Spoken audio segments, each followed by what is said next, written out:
Capítulo 27. El coronel Luigi Andrade. Sus servicios son necesarios para una misión de extrema importancia no solo para el Reino Aliado, sino para todo el continente europeo, tal vez incluso para el mundo si nuestras peores teorías son correctas. Nuestros servicios de inteligencia han identificado al responsable de la creación de la división y de la irrupción de las Wunderwaffen en el mundo, así como de toda la muerte y destrucción que han causado. El hombre en cuestión no es otro que el que dirigió las tropas que paralizaron a su tío en el Rin, Erich von Lerchen. Como seguramente ya sabrá, el coronel Lerchen está al frente de las fuerzas imperiales en Hildoa, tras haber invadido el reino y arrasado la Santa Sede. Aunque los detalles de lo que sucedió exactamente en la Santa Sede todavía están bajo investigación, la presencia continua de Lerchen lejos del territorio imperial, y con relativamente poca protección, nos presenta una oportunidad que es poco probable que se repita. Su única misión es eliminar al coronel Lerchen. Todo lo demás, hasta la supervivencia de su unidad, es secundario a ese objetivo. Tenemos motivos para creer que este hombre es más de lo que parece y supone una amenaza para la existencia a largo plazo del propio reino aliado. Por este motivo, y por la presencia de numerosas Wunderwaffen en Rémula, tu unidad estará acompañada por un grupo de expertos con capacidad mágica, liderados por el propio mago real. Ellos también son prescindibles para el cumplimiento de la misión, algo de lo que puedes estar seguro de que el mago real es plenamente consciente y lo aprueba. Te explicará la situación con más detalles durante tu viaje a Hildoa. Aunque lo que te diga puede parecer fantástico, te insto a que lo tomes en serio, no sea que tú y tus hombres corran la misma suerte que la unidad del tu tío. No creo que sea necesario que les diga lo importante que es todo este asunto desde el punto de vista estratégico y diplomático. Les aseguro que también somos plenamente conscientes de ello, pero creemos que esta misión es de suma importancia de todos modos. Que Dios esté contigo. Extracto de una carta confidencial dirigida al coronel Luigi Andrade del Cuerpo de Magos Aéreos de Albish, llamado Lancelot, 4 de febrero de 1926. XXXX. Los estadounidenses han aceptado la propuesta del imperio y han enviado un grupo de trabajo para asumir tareas de mantenimiento de la paz en Hildoa. Están enviando más de 50.000 soldados y una gran cantidad de equipo que nuestros agentes no pudieron identificar. Mi mejor suposición es que los estadounidenses han estado trabajando en sus propias superarmas desde la revelación de las Wunderwaffen y están trayendo sus prototipos. Dudo que lo que hayan logrado improvisar en menos de 2 años sea algo de lo que debamos preocuparnos nosotros o el imperio, pero ese no es el problema principal.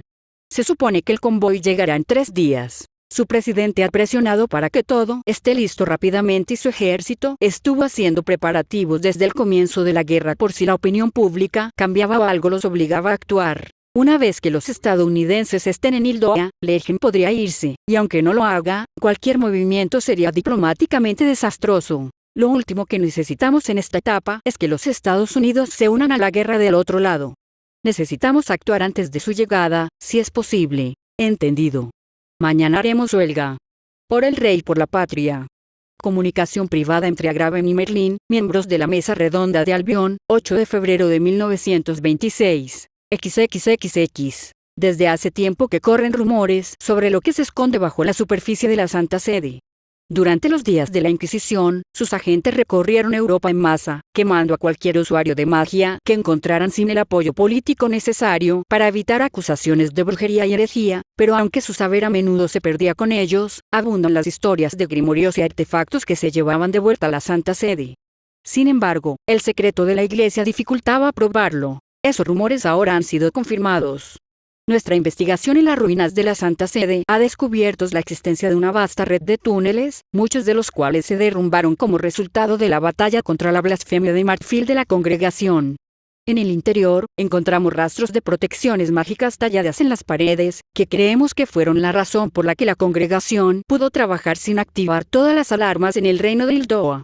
Como se detectó antes en la República de Francois, el aura persistente de los Eikons también impregna la mayoría de los túneles, aunque solo se puede detectar a cierta profundidad, ya que cualquier cosa más cercana a la superficie estaba contaminada con el aura de la blasfemia de marfil. También hemos encontrado los restos de lo que creemos, gracias al testimonio de los lunarcas enviados desde el cuartel general de la división, que es el laboratorio del Dr. Schuhel, donde realizó las operaciones arcanas que hicieron que los Eikons de la congregación fueran superiores a los de la República. Si bien la mayoría de las notas que recuperamos no eran elegibles debido a la locura de su autor, algunas de ellas podrían brindarnos información sobre la naturaleza del ser décimo, y las hemos enviado a casa para un análisis más profundo. También se descubrieron cámaras enteras llenas de cenizas. Nuestra teoría actual es que eran depósitos de conocimientos antiguos hasta hace poco, cuyo contenido fue destruido por la congregación cuando el dominio del ser décimo sobre las mentes de sus miembros los llevó al fanatismo. Dado el uso que la división podría haber hecho de sus conocimientos, también podría haber sido un intento deliberado de negar al rey cualquier ventaja posible después de la derrota de la cruzada en Bovariastadt. Aunque la gran mayoría de los habitantes de la Santa Sede murieron durante la batalla, huyeron y fueron detenidos, algunos de ellos se quedaron atrás. Desafortunadamente, todos ellos quedaron atrapados en el aura de adoctrinamiento de la blasfemia antes de su destrucción, y ya sea debido a su gran poder o a las circunstancias de su invocación, los efectos fueron aún más pronunciados. Estos desgraciados, como los llaman los soldados que nos acompañan, han perdido completamente la cabeza ante la luz impía del ser décimo, más allá del adoctrinamiento observado en la gente de Bovariastadt antes de la derrota del santo falso por parte del director. No parecen tener conciencia de sí mismos, reducidos a meros animales llenos de odio y angustia, atacando con extrema violencia a cualquiera que se encuentren, que no sea uno de los suyos y alimentándose de las provisiones empaquetadas en los túneles para el uso de la congregación. Todos ellos son ciegos, sus ojos se han derretido en sus cuencas o han sido arrancados con sangre por sus propias manos, pero sus otros sentidos parecen haber mejorado para compensar. Los intentos de razonar o curar a los que logramos capturar fracasaron por completo, lo que combinado con la pérdida de varios soldados y un par de ocultistas en una emboscada inesperada, nos ha llevado a adoptar una política de matar en el acto. Afortunadamente, ninguno de ellos parece poseer ninguna habilidad sobrenatural, y su sorprendente fuerza se atribuye en cambio a su locura. Por el momento, no estamos seguros de cuántos desgraciados quedan dentro de los túneles. El grupo más grande que encontramos contaba con más de 20. Continuaremos nuestros esfuerzos para cartografiar lo que queda de todo el complejo y limpiarlo de este último y amargo regalo de la congregación. Extracto del informe del equipo de la división y encargado de investigar los restos de la Santa Sede, 6 de febrero de 1926. XXXX. 9 de febrero de 1926, Rémula, zona de exclusión imperial. El coronel Erich von Lergen tomó un sorbo de su café y saboreó el profundo sabor de los granos de Eldon que se habían utilizado para prepararlo. Si bien el imperio era una nación que bebía principalmente café, no era lo suficientemente patriota como para no admitir que la calidad promedio de la bebida era mucho mejor de este lado de la frontera. Aunque, en realidad, en ese momento habría bebido agradecido incluso el trago que le servían en el cuartel general. El mes transcurrido desde la destrucción de la Santa Sede había sido el más ajetreado de toda su vida, y solo moderadamente menos estresante que los días de avance desesperado que lo habían precedido.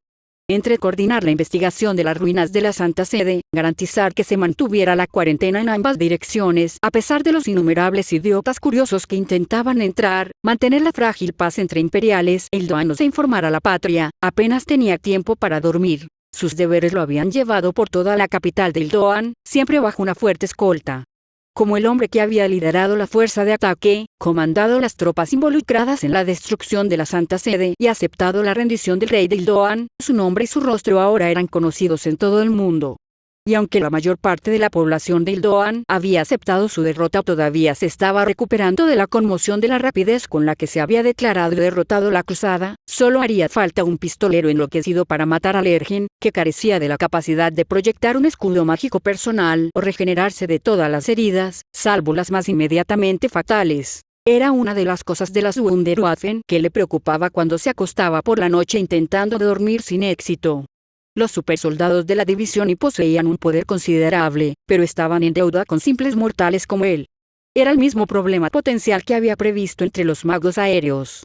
Antes de la llegada del orbe de computación, el potencial de combate de un solo soldado individual había sido limitado.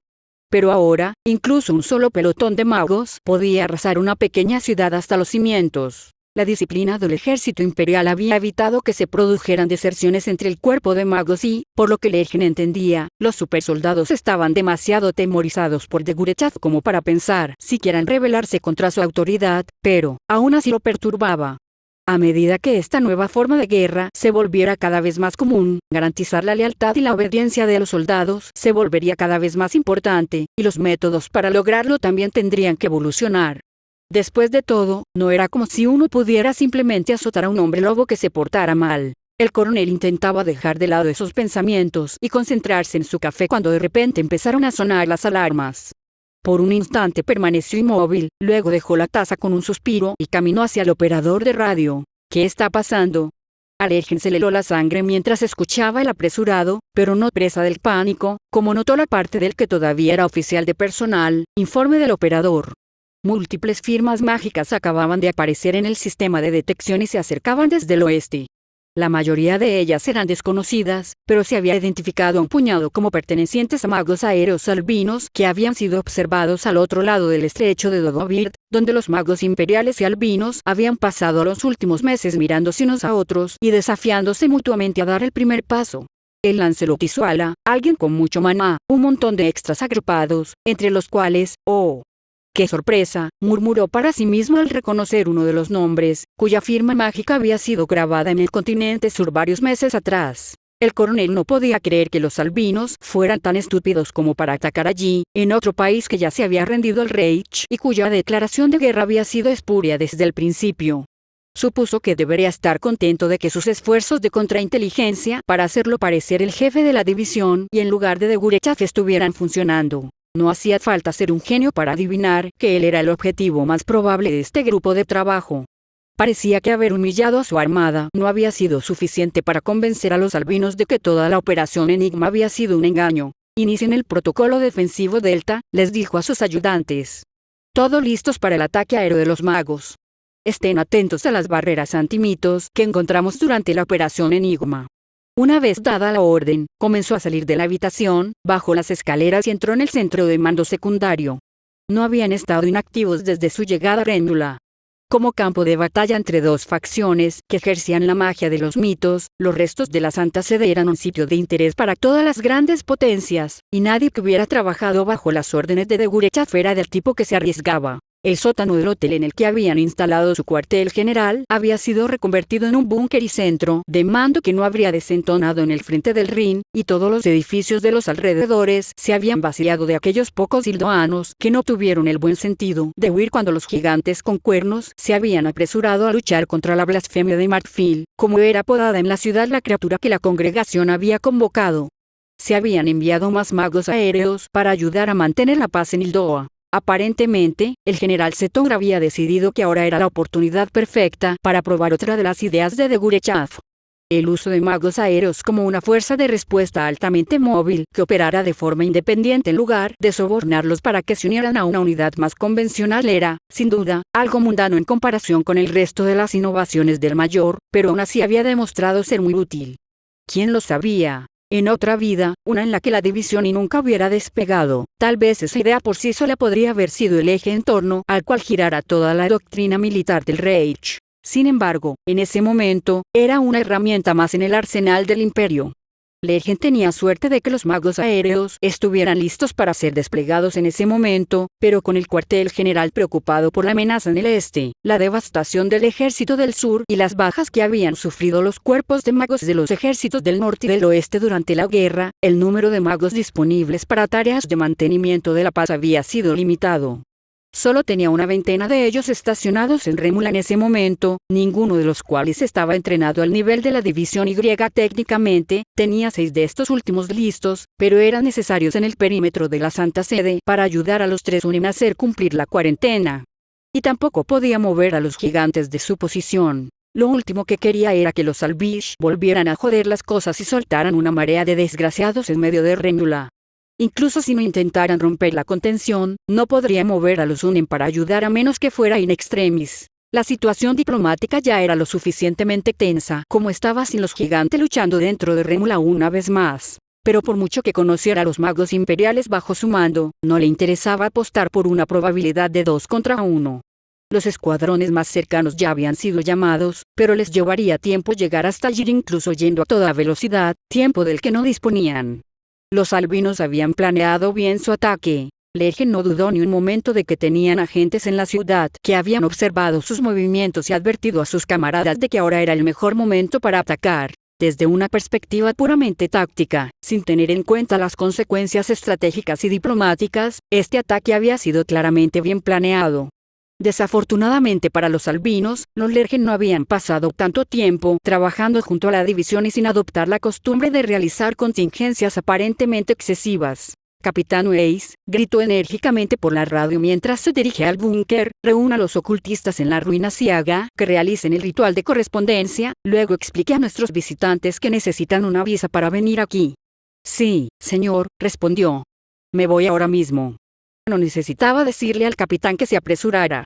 A estas alturas, Lergen dudaba que los albinos esperaran algo más que la pelea de sus vidas al enfrentarse a la división y no sería bueno decepcionarlos. XXXX. 9 de febrero de 1926, cielos del reino de Hildoa. Para el coronel Luigi Andrake, que llevaba el nombre de Lancelot, volar siempre había sido una gran alegría. Nada se comparaba con la experiencia de desplazarse por el aire con sus propios medios, a velocidades que superaban con creces todo lo que el cuerpo humano podría esperar alcanzar por sí solo. Incluso durante su estancia en el estrecho de Dodobird, donde se había ganado su nombre en una serie de escaramuzas con los magos imperiales, siempre había habido un dejo de alegría infantil y sencilla que acompañaba la adrenalina de la batalla y al miedo profundo, apenas reprimido, de que hoy sería el día en que se encontraría con uno de los asesinos de magos del Reich.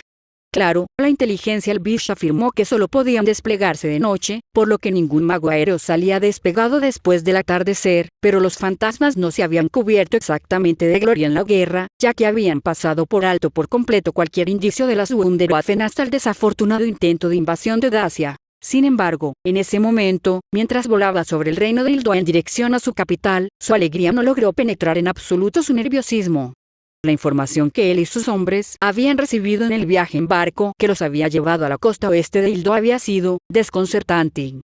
Incluso ahora, no estaba seguro de creer en las afirmaciones del mago real. El hecho de que las Wunderwaffen existieran y los diversos acontecimientos que habían ocurrido desde su revelación lo habían obligado, sin duda, a reconsiderar su antigua definición de la palabra imposible. Pero la noción de un antiguo mago que saltaba de cuerpo en cuerpo y regresaba cada pocos siglos para intentar conquistar el mundo con un ejército de monstruos todavía sonaba, en el mejor de los casos, fantasiosa. Si hubiera venido de alguien que no fuera uno de los hombres más respetados del reino aliado y su principal experto en todo lo relacionado con la magia, habría descartado toda la idea de plano como las divagaciones paranoicas de alguien que intentaba darle sentido a algo de lo que no tenía ni la menor idea, independientemente de cuántos obstáculos mentales tuviera que superar en el proceso. Aún así, era un Drake. Su familia había servido al reino aliado durante siglos y no estaba dispuesto a ser el primero en varias generaciones en fallar en el cumplimiento de sus deberes. Incluso si el mago real estaba equivocado, si este hombre, este coronel Erich von Lergen, era solo lo que parecía ser, seguía siendo un objetivo militar válido y valioso por derecho propio. Y, William admitió en voz baja para sí mismo, él también era el hombre que había dado la orden, que había dejado a su amado tío lisiado sin posibilidad de ayuda, incluso con la magia curativa más avanzada del reino aliado. Le habían enseñado demasiado bien como para permitir que la venganza afectara su razonamiento, pero no podía negar la parte del que la quería de todos modos. Aquí vienen. Gritó mientras múltiples firmas de maná aparecían repentinamente, elevándose sobre la ciudad para recibirlos. Sintió que el maná de sus propios hombres aumentaba a medida que activaban sus diversos hechizos de refuerzo y luego, con la velocidad típica del combate entre magos aéreos, todos lucharon por sus vidas. A diferencia del resto de los magos albinos, el mago real no llevaba un orbe de computación, sino un par de lo que, a los ojos inexpertos de Drake, parecían palos adornados y dorados. Aparentemente, se trataba de reliquias antiguas de Kemetían, recuperadas del continente sur antes de todo el lío que había requerido la intervención del ejército imperial y que condujo a una pérdida de prestigio bastante severa para Albion. Sus aprendices llevaban una variedad de reliquias sagradas, junto con orbes de computación más modernos. Los magos imperiales eran unos cabrones duros, veteranos de la Gran Guerra y portadores de orbes de computación imperiales, que a pesar de los mejores esfuerzos de los equipos de ingeniería arcana del reino aliado, seguían siendo más avanzados que cualquier otra cosa en el planeta. Drake había entrenado a su gente lo más duro que pudo, pero el entrenamiento no era lo mismo que la experiencia en el campo de batalla. Aún así, la cantidad tenía una calidad propia y, finalmente, el último mago imperial cayó.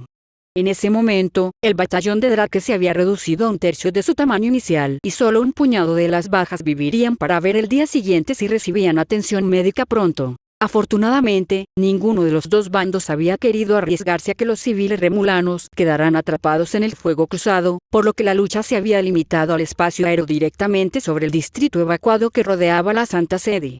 Aún más afortunadamente, los gigantes de metal con cuernos que habían atravesado al ejército de Ildoan como si estuviera hecho de papel mojado y habían matado a la monstruosidad impía que había dejado el área en ruinas tampoco se habían involucrado, aunque Drake no dudaba de que lo hubieran hecho si alguno de sus magos hubiera aparecido, siquiera que iban a intentar romper el cordón invisible. Por supuesto, eso planteaba la pregunta de por qué las Wunderwaffen imperiales no se sumaban a la lucha mientras sus camaradas luchaban a muerte.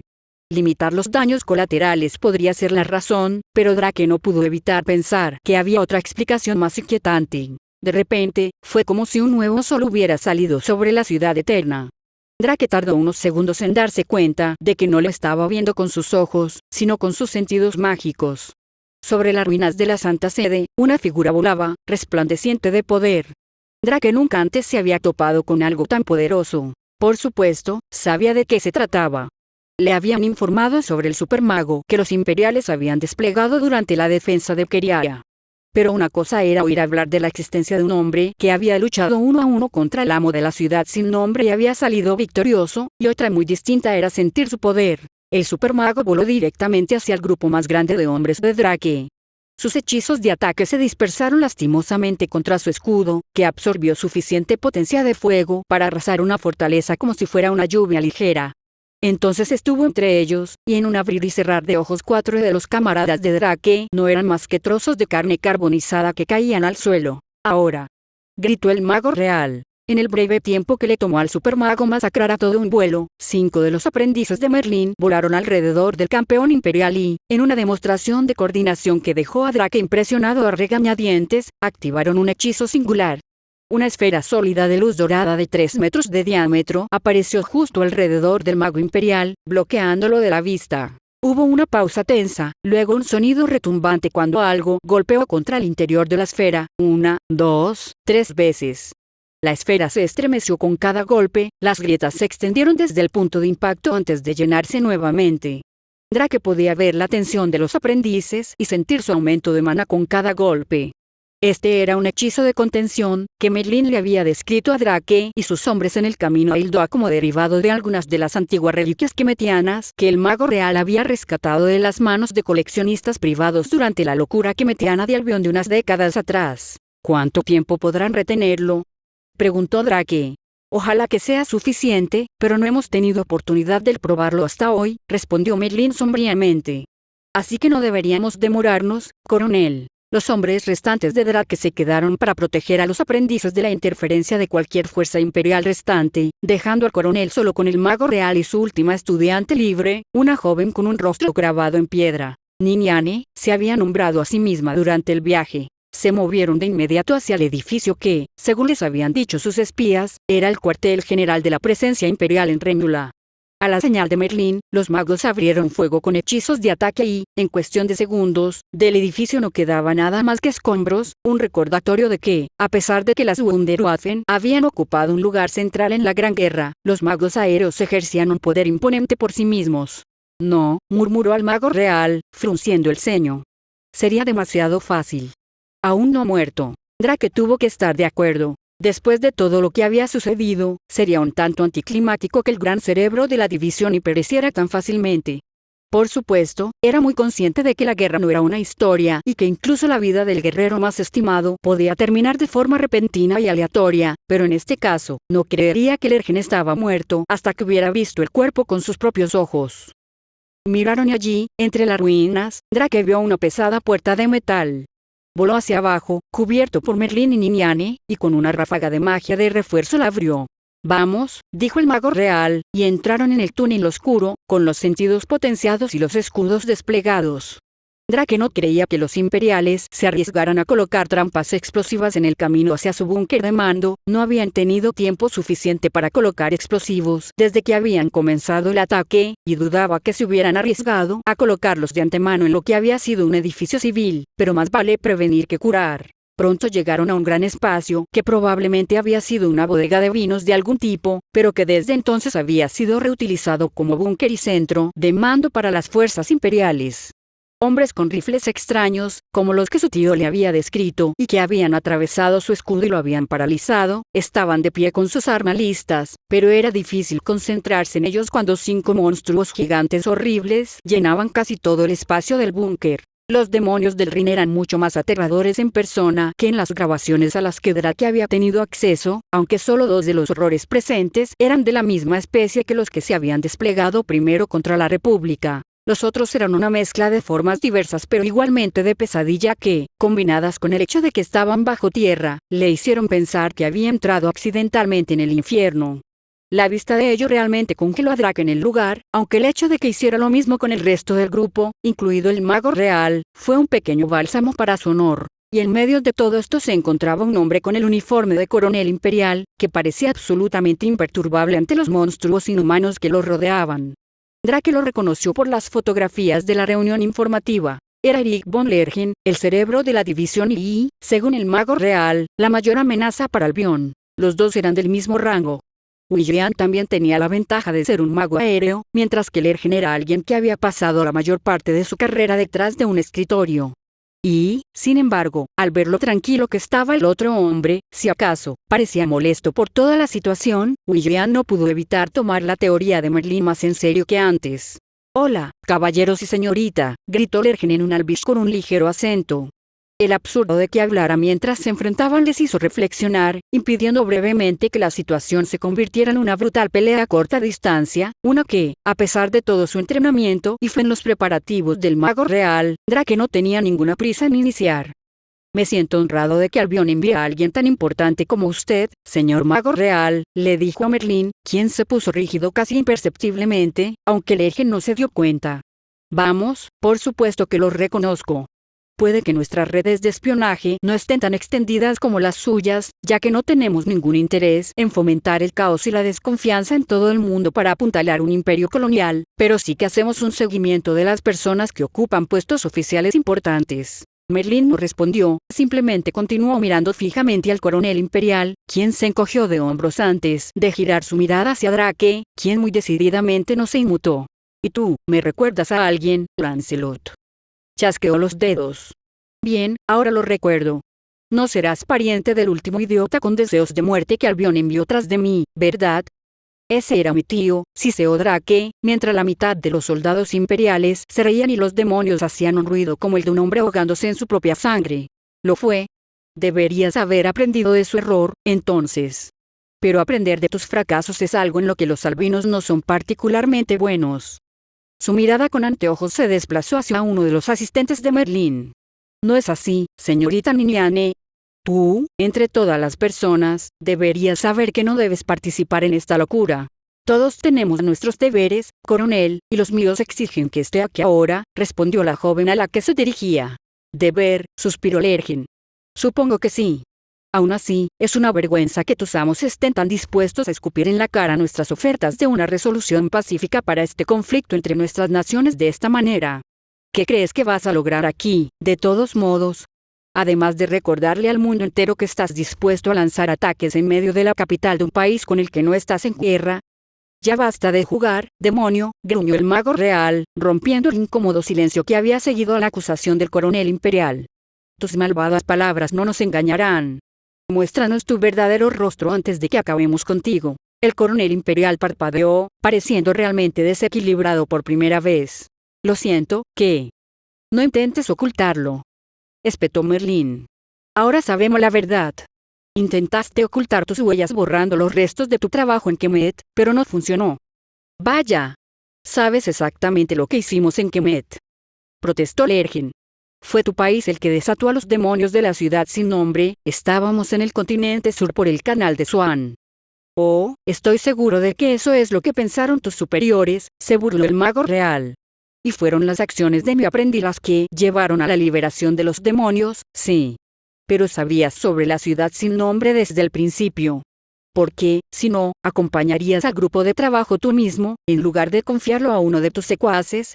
Te lo diré.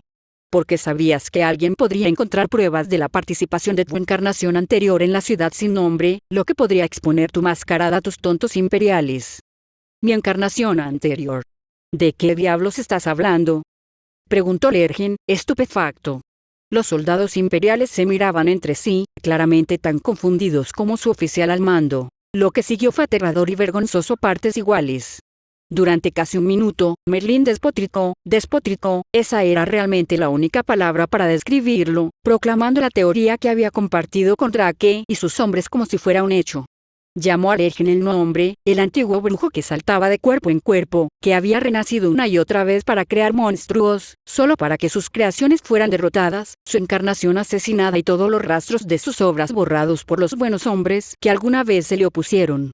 Cómo Lergen había creado la división y, utilizando a otros para que hicieran el trabajo sucio por él mientras él permanecía en las sombras hasta que los acontecimientos lo obligaron a actuar. Cómo había llegado a Rémula para derrotar al poder que había esclavizado a la Santa Sede para eliminar a un competidor de su trono de dominio. Cuando Merlín terminó, Lergen simplemente lo miró fijamente. Hubo un momento de completo silencio, roto solo por los sonidos distantes de la batalla que se desarrollaba arriba. Lergen abrió la boca, luego la cerró. Por lo que Drake vio en la esquina de su campo de visión, los soldados imperiales parecían tan confundidos como su comandante. Si los demonios estaban confundidos, sus rostros eran demasiado inhumanos para que él pudiera notarlo. «Está loco», dijo Lergen por fin, antes de mirar a Drake directamente a los ojos. «Vamos, coronel Drake, ¿no puedes creer esta tontería? Este anciano claramente ha perdido el juicio, lo cual, si es él quien se encargó de la investigación de la magia antigua para tu bando, supongo que es comprensible, pero...». «Silencio», rugió Merlín, levantando las antiguas reliquias quemetianas con ambas manos, cada una de las cuales repentinamente resplandeció con poder. «Tu lengua bífida ya no te servirá de nada, serpiente. Con el poder que poseo y los secretos sagrados que he obtenido de tus antiguos enemigos, te derrotaré una vez más». Un hechizo de castigo surgió del mago real, bañando toda la cámara con su resplandor dorado. Las armas sobrenaturales de los soldados imperiales chisporrotearon y crepitaron, mientras los demonios gritaban mientras caían al suelo, retorciéndose de dolor. Sin embargo, Lergen seguía de pie, completamente inafectado por el hechizo del mago real. «No», susurró Merlín, pálido y horrorizado al ver a su presa resistiéndose a su asalto mágico. «No puede ser. No puede ser demasiado tarde. No puedo fallar. No fallaré». Una vez más, las reliquias quemetianas ardieron y el poder se acumuló en su interior. Drake sintió que su poder superaba el nivel del hechizo de castigo y el de cualquier hechizo de ataque que hubiera sentido antes. Durante un instante, no entendió lo que estaba sucediendo, pero luego se dio cuenta de ello con frialdad. Merlín iba a matarlos a todos. Estaba vertiendo todo su considerable maná en las reliquias, usándolas como un prisma a través del cual la inmensa energía mágica que el mago real era capaz de reunir se desataría de una sola vez. De esa manera, esperaba superar cualquier defensa que Lergen estuviera usando que le permitiera resistir el hechizo de castigo. Pero aunque eso sin duda funcionaría, también vaporizaría toda la cámara y a todos los que estaban en ella, con escudo o sin él. Diablos, dado lo poderoso que era Merlín, Drake no se sorprendería si eliminara un buen trozo de Rémula junto con ellos. Durante un segundo de agonía, Drake dudó, sin saber qué se suponía que debía hacer. Sus órdenes habían sido claras: eliminar a Eric von Lergen a toda costa. Todos los miembros del equipo de ataque eran prescindibles si se quería lograr ese objetivo, incluido el propio mago real. Pero una cosa era sacrificarse a sí mismo y a su equipo por la misión, y otra muy distinta era dejar que los civiles quedaran atrapados en la explosión. Sin embargo, tampoco era que pudiera hacer mucho. El mago real era mucho más poderoso que él. Y entonces Miñane se movió, apretando su reliquia contra su pecho. Envuelta en una aura propia, una que era del plateado de la luz de la luna al dorado de Merlín, caminó a través de la tormenta de energía que rodeaba a Merlín como si no estuviera allí, antes de levantar su mano derecha y colocarla sobre el cráneo calvo de su amo. Merlín miró a su aprendiz con horror y consternación en su rostro. Luego cayó inconsciente y se habría estrellado de cabeza contra el suelo si Miñane no lo hubiera atrapado con sorprendente gentileza. Por un momento terrible, mientras las reliquias quemetianas flotaban en el aire y vibraban con poder, Drake pensó que la traición de Miñane había sido en vano y que todos morirían en una explosión apocalíptica de todos modos. Entonces los dos artefactos invaluables se rompieron en pedazos que se rompieron aún más, hasta que todo lo que quedó fue un polvo fino y brillante que cayó sobre el piso de concreto. Una vez más, la duda y el miedo chocaron en la mente de Drake con sus órdenes de acabar con Lergen a cualquier precio. Entonces vio a uno de los demonios ponerse de pie y mirarlo fijamente, su cuerpo iluminado con los mismos fuegos del infierno. Su mirada prometía solo una muerte ardiente y ardiente. Se dio la vuelta y echó a correr por el túnel a una velocidad francamente imprudente. Se dijo a sí mismo que el ataque había sido un fracaso y que sus superiores debían estar informados de lo que acababa de ocurrir, antes de que el imperio tergiversara la historia para convertirla en la verdad que mejor sirviera a sus intereses. Se dijo a sí mismo que no había nada más que pudiera hacer allí abajo excepto morir, ya fuera por las garras de los monstruos o por las mismas armas que habían lisiado a su tío. Drake se detuvo en seco al salir del túnel. Allí, flotando sobre el suelo y chisporroteando con un poder desbordante, estaba el supermago imperial, que se había liberado del hechizo de contención. Drake podía ver a los aprendices y a sus hombres tirados entre los escombros, muertos o inconscientes, no podía decir si la mitad de ellos estaban muertos. La otra mitad estaba claramente muerta. Sería prudente que se rindiera, dijo el supermago con voz fría como el hielo. Le prometo que será tratado de acuerdo con las leyes de la guerra, sin importar cuán poco respeto parezca tener su país por ellas. Luego agregó en un tono de alguna manera aún más frío: la división y siempre puede necesitar más magos cautivos. Bueno, pensó Drake mientras levantaba lentamente los brazos lejos de su orbe de cálculo. Joder. XXXX. 10 de febrero de 1926, el mar interior, convoy de la Armada de los Estados Unificados. Nikola Tesla sonrió mientras respiraba profundamente, disfrutando del aire fresco después de tanto tiempo pasado bajo cubierta. Los ingenieros habían trabajado como locos para dejar el Titán en condiciones de ser embarcado y todavía estaban trabajando para dejarlo listo para su despliegue. El propio Tesla había estado trabajando en la máquina de guerra durante lo que parecían unas pocas horas, pero en realidad habían sido casi 40, antes de que sus asistentes lo sacaran de la habitación y le dijeran que se despejara, comiera algo, se lavara y luego se fuera a la cama. Si no hubiera logrado enseñar a 4 de los académicos que el agente del presidente había encontrado para él cómo construir Tenjines sin su ayuda, de los 10 que había sido enviado, aunque al menos ninguno de los otros se había vuelto loco esta vez, nunca se le habría permitido unirse a esta expedición. Lo cual tenía sentido, por supuesto, pero aún así lo había irritado, porque le había recordado cómo todo su legado a la humanidad había estado colgando del precario hilo de su propia vida mortal finita hasta entonces. Si bien no todo el trabajo del Grupo de Investigación 51 dependía de la tecnología arcana del Tenjine, sus inventos verdaderamente revolucionarios sí lo hacían, y la idea de que sus secretos se perderían con su muerte había sido desalentadora por decirlo menos. El inventor había tenido que participar en varias reuniones en las que los oficiales militares al mando de la expedición habían discutido las aplicaciones tácticas de las superarmas del Grupo de Investigación. Muy pronto, habían llegado a la conclusión de que no tenían suficientes para usarlas como algo más que un contraataque a cualquier superarma que su hipotético oponente, el Imperio, era el candidato más probable, pero lo que había sucedido en Francois, que Metilda demostró que no eran los únicos con magia antigua, pudiera desplegar.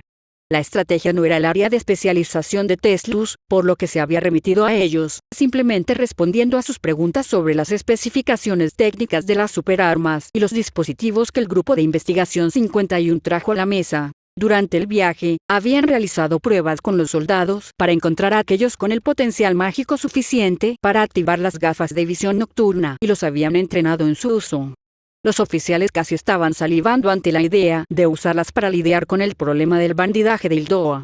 Difícilmente podrían haber pedido una mejor oportunidad de prueba que un grupo de desertores ildoanos dispersos y con poca disciplina que se aprovechan de los civiles. También habían entrenado a pilotos adicionales para la veintena de trajes de servoarmadura completos que habían traído, junto con un montón de piezas de repuesto y herramientas para hacer reparaciones de campo si fuera necesario.